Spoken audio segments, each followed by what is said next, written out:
Tell the viewers what you're doing. I'm hitting this log with an axe until it's a boat. Why are you flattening the bottom side too? Is that just the way it's done? Not always, but kind of makes it easier to get a uniform thickness. Okay, makes sense. Especially since this isn't a perfect circle. I'm working the outside into a trapezoid. Gotcha. Otherwise it might not float upright. So what is the thickness that you end up with? I think I'm going to go with about an inch for the walls, maybe a bit more. And then at least 2 on the bottom.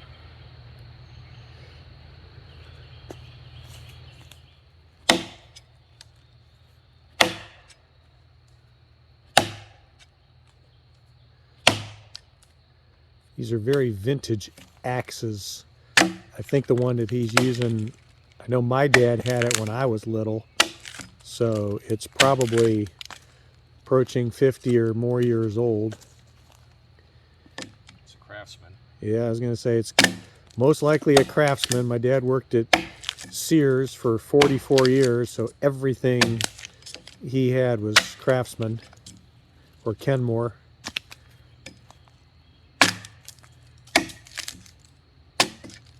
This is a poplar log.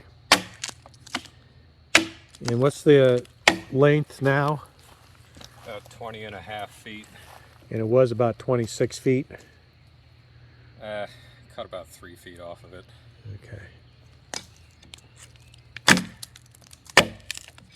Okay. Looks like you got a few more hours work before it's a boat, right? Just a couple. How many people you got helping you? 3 others? Haven't had any in a little while. Oh, yeah, I know. Well, 3 other guys are interested in working on it, right? We've had 3 others max at one time. All right, we'll carry on.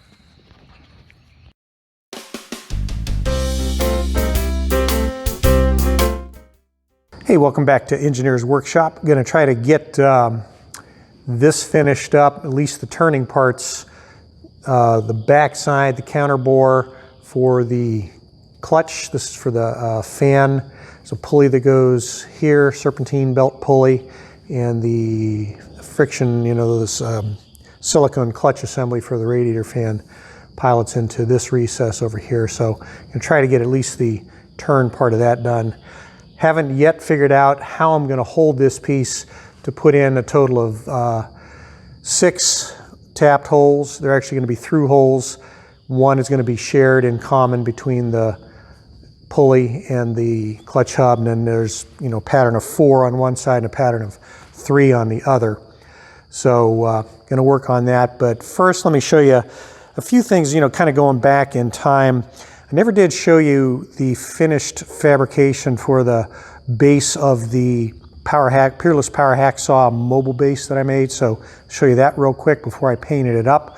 I want to show you where I'm at with the powering of the Quincy compressor.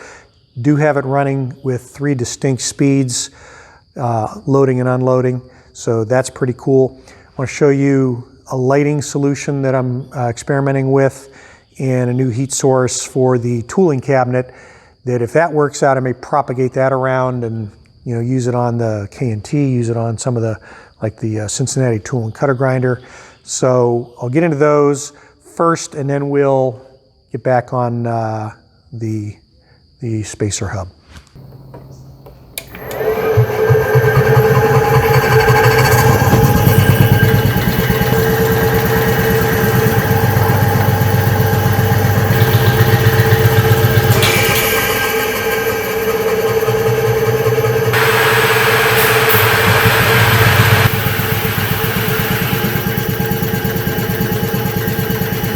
Leaving the Quincy on in the background just to test and tweak the final pressure cutout switch. I've got it tripping pretty reliably at 150 psi. It wasn't liking the speed change from the what I'm calling the intermediate speed. which is like 50 hertz, to this idle speed of 33 hertz. And what finally solved that issue was this right here, capacitor across the input signal, which smoothed out an apparent discontinuity from that last pressure switch, which kicked it down into the idle speed. So that making it a little bit better, and it's just been ramping up and down between the idle speed and the low speed to maintain the pressure in the tank. Trying out a new lighting system. Got this at Lowe's. It's a 450 watt LED screw-in fixture, and it puts out, I think, 8,000 or 8,600 lumens. You can kind of position them where you want. It's extremely bright, but kind of looking at trying to get the most lumens per dollar that I can. This one's in my tooling area, so it helps put a little light in this area that was otherwise fairly dim, right here on the back side of the Quincy and the electrical panels. Another thing I'm trying out, kind of on an experimental basis, is a heater. That little guy right down there. It's not a light bulb. It's actually a chick heater, brooder light or brooder heater. It's a ceramic 100 watt heating element, ambient 66 degrees. So it's keeping my cabinet at 78, and this gets progressively warmer.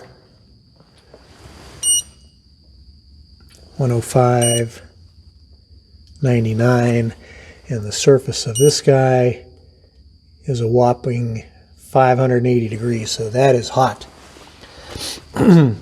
But what I'm hoping is it won't burn out and will last a long time. So giving that guy a try. I don't know if anybody else has any experience with them, but it does throw off a nice amount of heat. And I guess you can always put a dimmer on it, regulate that down. That should keep the tooling and the gauging nice and condensation free. So this is the clutch assembly, thermostatic clutch that's very viscous, and this is the fan that he's going to be using on his Spitfire. This, I believe, is really supposed to pilot on this bore, but the problem we ran into was because of the way he's mounting the bearing, and the bore in that little hub is bigger than this because it has to have a socket head cap screw, 12 millimeter socket head cap screw. He can't use this to pilot, and we're going to use the OD. So being that this is a turned component, we're going to assume that the ID and the OD are good enough, concentric enough, and this is a 2.5925 diameter. And he wants, he wants a counter bore of 2.5. Well, he's got 2.563. That's not big enough. So we're going to have to make this a, just a couple of thousandths bigger. 2.591, 2.5905. We'll make it just a couple thousandths clearance fit for that. There is a way to check this, if this runs true to this, but I don't have the equipment to do it. And what you would need is you'd need like an air table. And you can just set this clutch assembly on the air table, put an indicator on that bore, bump it around on the air table until you're running true on this bore, and then you come over to the outside and you check with the indicator on the OD, and you can check the concentricity of this versus that. I guess I could put the clutch assembly in the lathe in a 4-jaw chuck, and then indicate in the bore and then check this, but I don't know that my chuck can hold that. I might give it a try just for grins, because we are going to pilot on this. But let's go ahead, and I've got the piece flipped over and indicated the hub, so we'll start on that counter bore. So I flipped this over. I've indicated on the OD, I'm within a thousandths or so on the OD, and we're going to start roughing out a counter bore, leaving 30 to 60 thousandths of material to be safe. And then we've got an overall thickness that we have to achieve here. Let me see what the depth is. It's an 1/8 inch deep. I've got this thickness correct, so we need to go an 1/8 inch deep, which is enough of a pilot to mount that clutch hub. If I keep my cut shallow, I think this will work. I've got a high-speed steel tool in here. I've zeroed with the cutter resting on the face and a 120 thousandths gauge block sitting in between the carriage stop and the carriage. So all I got to do is keep taking some light cuts, and once I hit that 120 thousandths stop, I've still got 5 thousandths material left for cleanup, which I can just dial in off the compound. So let's get the VFD over here and get cutting. Had to reverse my feed.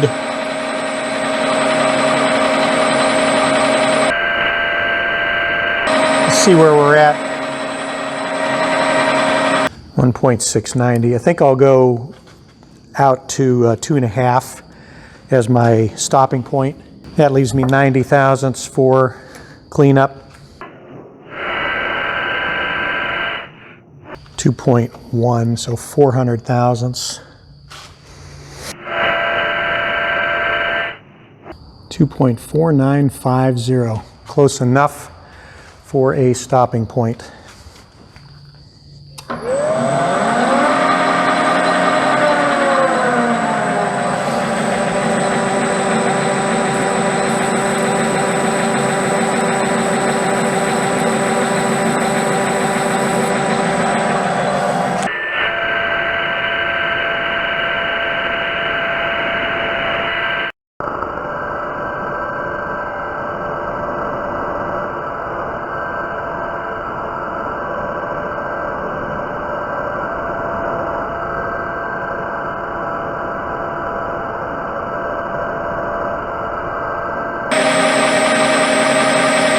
This is our final 120 thousandths depth, just before the cleanup cut.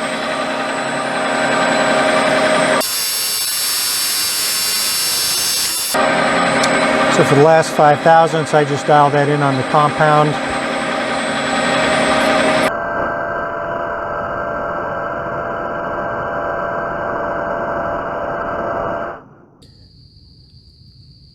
For 690. So I've got 123 thousandths to go.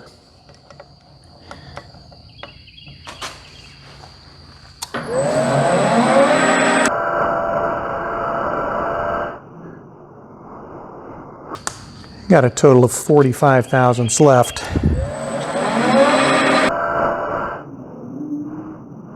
$24 thousandths left.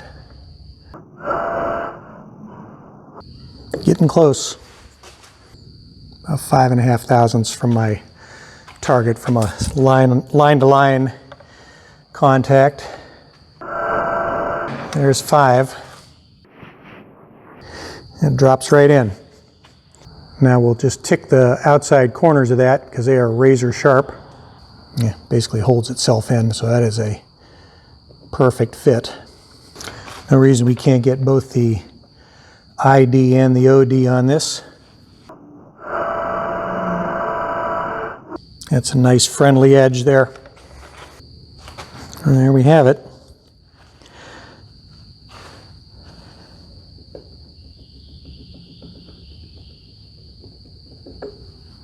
So now this can come out of the lathe. You know, I might hold this in my indexer. I've got a super spacer that I am in the process of reconditioning, but it's basically just a chuck now that can be held horizontally or vertically, and I can put this piece in, zero it on the K&T, and then yeah, I think that's what I'll do. One last operation I'm going to do with this. If If you look at this groove, this snap ring groove, this diameter out here is the same as the actual bearing bore, and you got to press that bearing past this. If this were steel, I'd leave it alone, but I'm going to take just a couple thousandths off of that surface right there, just so we're not pressing the bearing past that surface and taking a chance on rolling that edge into the snap ring groove, because there would be no good way of cleaning that up if we did that. Re-indicated on the bore, got it running well within a 0.5 thousandths. So I am just going to use the same cutter and just take the bluing off that outer ring. That'll be a couple thousandths, and then that way the bearing will load past that point. And just so you can see what's going on, that bearing basically is snug right in that area right there as soon as you're starting. Can't reach in quite that far. I might have to do it in 2 steps. Just put a 45 on first. Reduce the depth of the amount of the bore there that's past that retaining ring groove.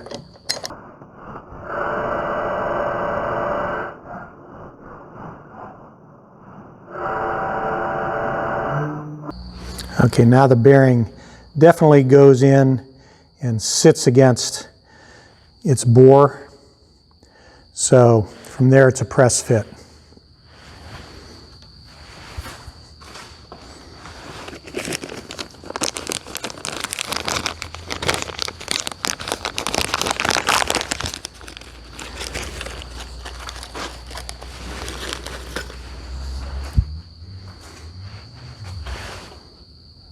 And we have the internal snap ring, which will hold that bearing in place.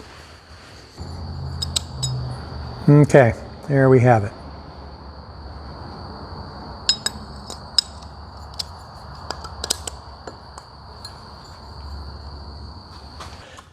For grins, I am going to see what it's like to put this snap ring in its groove. That will tell me how closely I did the machining to the dimensions.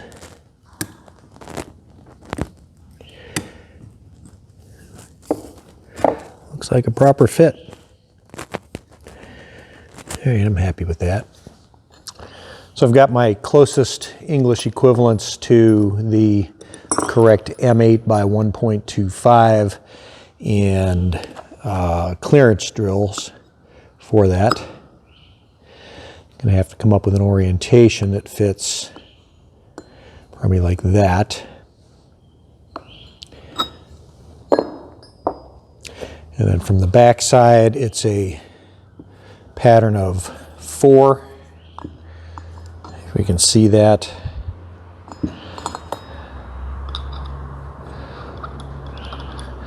And it's a good match to the clearance on those. So I've got such a close fit on this, I'm going to have to work to get it apart. It's been a while since I've done anything on the K&T. I'm going to have to do a little bit of cleaning on this table.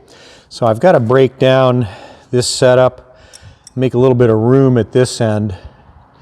Before I do that, I think I'm going to see if I can move the table all the way over and see if my index, my super spacer, my indexer will fit over here without me moving the radial arm saw piece. I haven't indicated this in, so it's not a big deal if I have to take it apart, but I'd like to do as little disassembly as I possibly can. I know that this is going to have to come off, and that's just loose. Okay. Might be enough room if I have enough travel. Since I've swapped VFDs, I need to determine if the Yin-Yang one is capable of powering the K&T, especially the knee when I jog that. I can still only get it to go up to 50 hertz, which shouldn't be a problem for the spindle.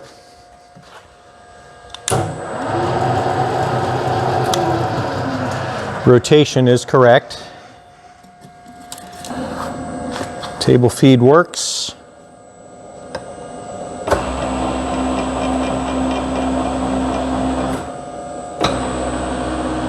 I guess we're okay.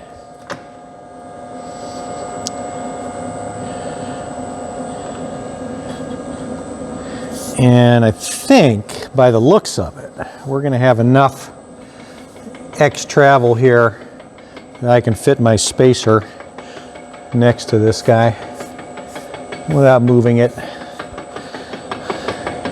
So let me bring that over. It's heavy. I'm in the process of reconditioning my spacer here, my indexer, and I've got all the index plates removed from it. I'm trying to get the chuck off to take the chuck apart.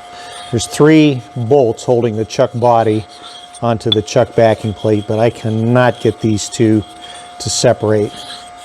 So if anybody, I'll show you when I get it over at the machine, but if anybody has any suggestions, I'm open to them. I was trying putting a piece here against the jaws, got the jaws run inward, and I'm hitting that, trying to get this to separate, and it's not.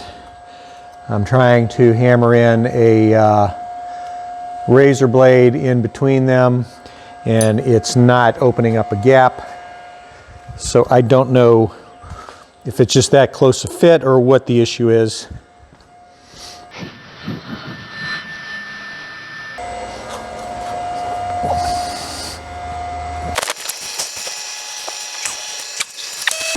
Hope I have enough travel in my knee to fit a drill, you know, the chuck and the drill and my pieces in there.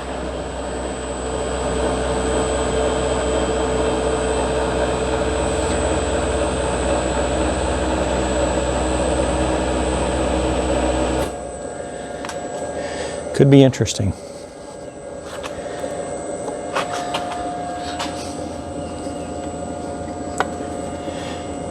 I also have to be able to lock this.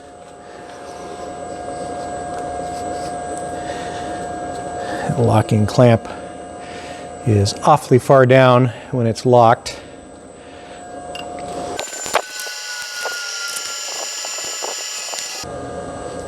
That's all it took, just a little bit.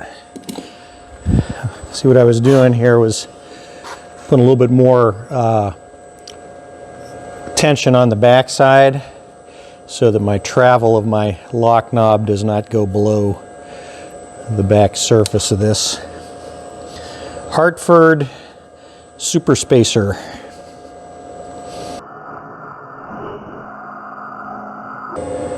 It'll be close, but I think we can get it. Also have to get a hold down bolt in here, at least one.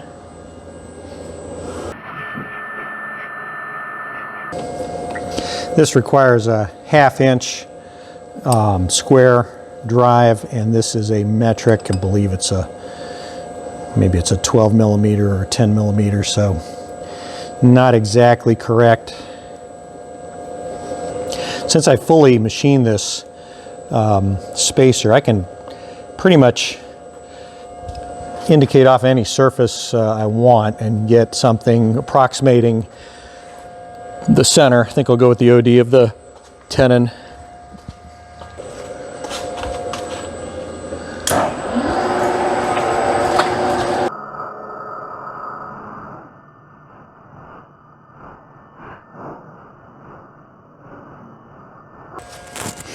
Okay, I'm within a thousandths of 0.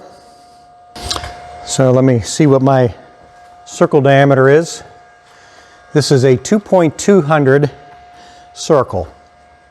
So offset the head 1.1.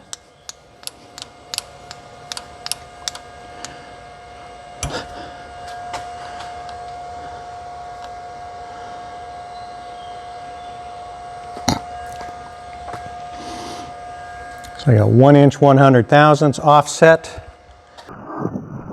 I'll start at 0.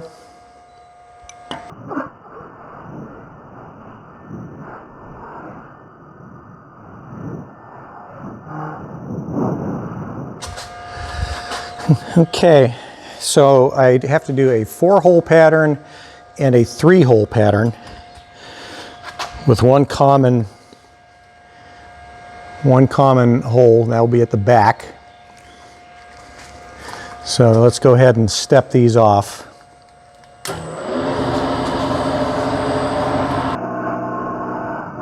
So we'll need 90. Let me draw out where these are going to be so you can kind of get an idea of what I'm doing. And then we're going to have the 3-hole pattern somewhere about here.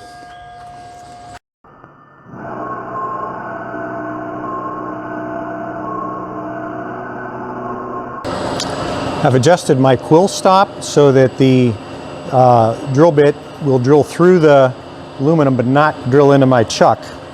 So now all I have to do is bring my table back to 0 and go around this same set of holes.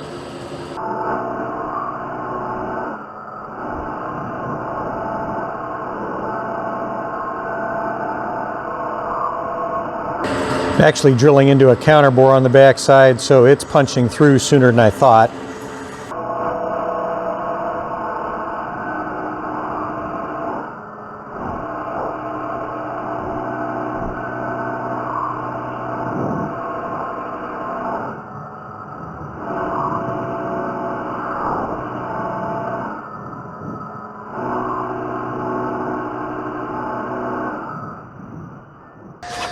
Now, here's the really nice thing about this setup.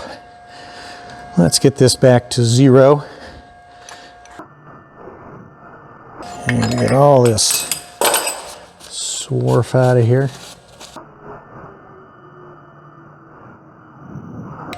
And we are out of travel. So I need to move off center to remove the drill. I'm going to see if I can do these without spotting it. This drill has a pretty good point on it.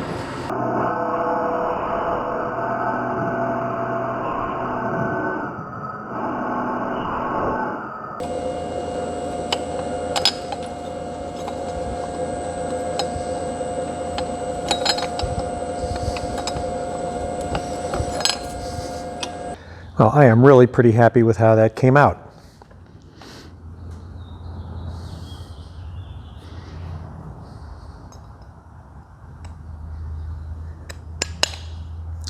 Nice fit there. Bearing, press fit, snap ring on the top of that,